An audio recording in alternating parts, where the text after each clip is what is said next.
Whoa, whoa, whoa. Stop right there. This channel is not intended for kids under the age of 13. So if you're under the age of 13, please leave.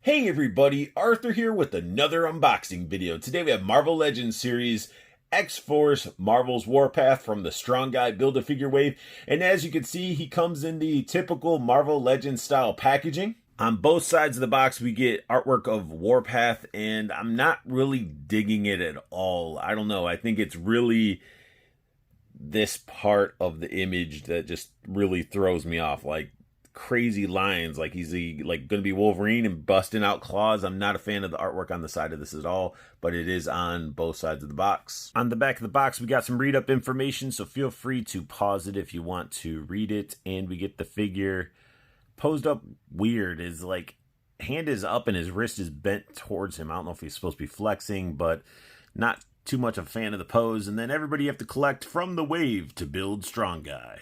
Warpath comes with the right leg of Strong Guy. Warpath does come with a pair of alternate hands, and they are grippy hands and trigger finger hands.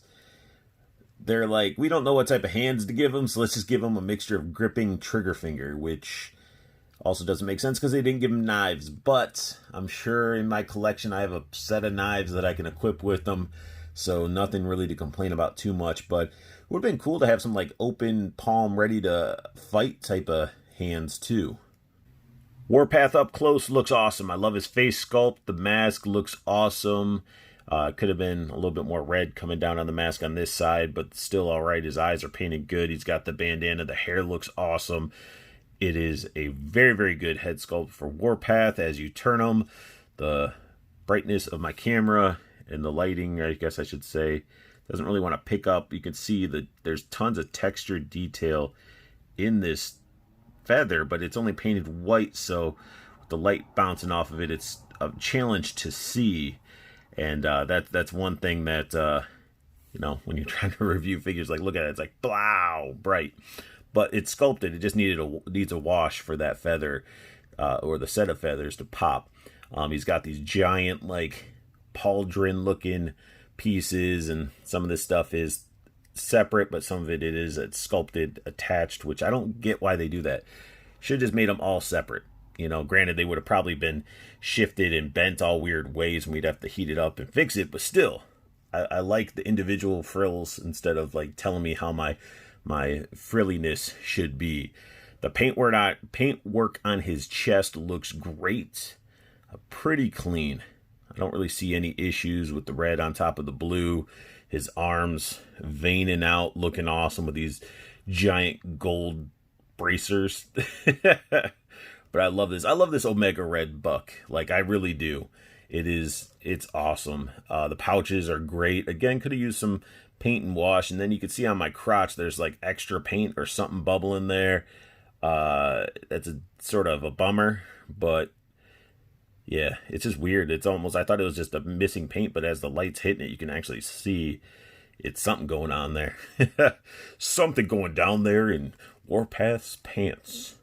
But I love the belt, the texture throughout. He's got a little bit of lines of wrinkles across his butt crack. The legs painted as good as I guess they could be. The blue is just sloppy. And then we got the frilly things. And again, they're sculpted and some separate. I'm not, again, a fan of that. They did that with Mr. Sinister's cape, which I wish they were just individual. And then we get these giant feet. Well, they look like the toes would end here, and then this is just extra skinny parts of the boots themselves, I suppose. But this figure is awesome. Let's go ahead and dive into some articulation for this guy. His head can look down quite a bit. A good amount of head movement down, going back. He can look up a little bit. It sort of slides back, but his hair pretty much blocks him from looking straight up.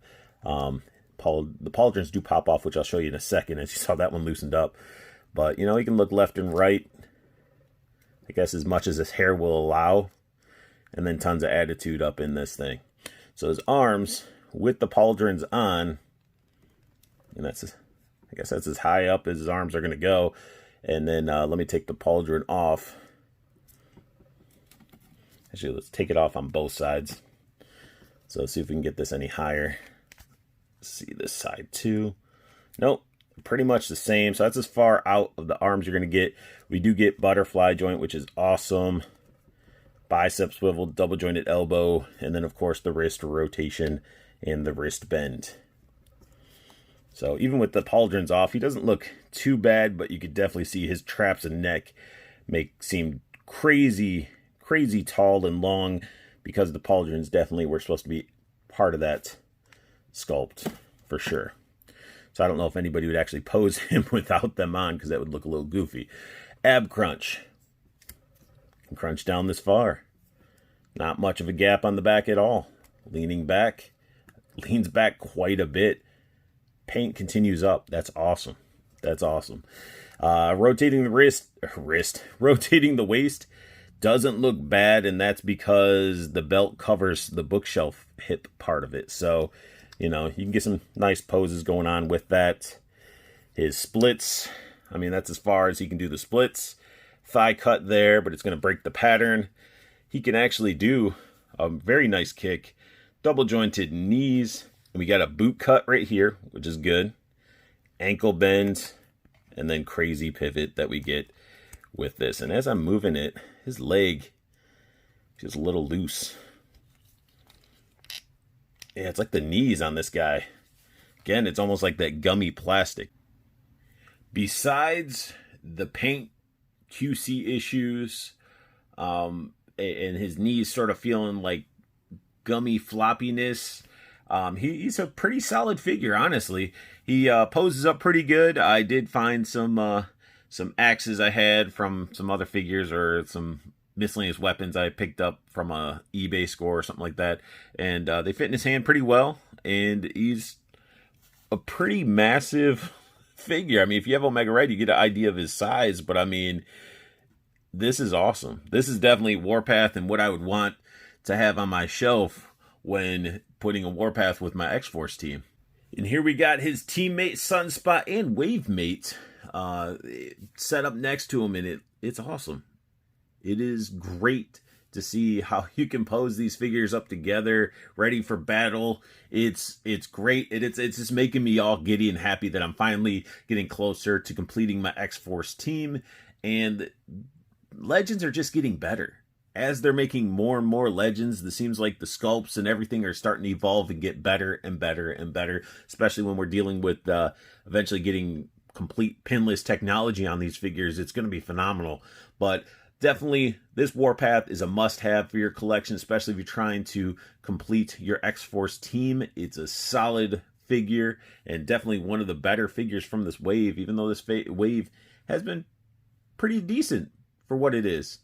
And that sums up my unboxing and review of the new Marvel Legends Warpath from the Strong Guy Build-A-Figure. If you guys like what you saw, hit that thumbs up. New to my channel, hit that subscribe button for me, because that'll mean everything to me. And then if you hit that silver bell notification, you'll get an alert when I post up a new video. And also, make sure you guys check out Nate's Toys and Collectibles. That's where actually I picked up this entire wave. So his link is down below, so check that out. Show some love. And most importantly, I want you guys to have the best luck hunting, keep on collecting, and have a beautiful day.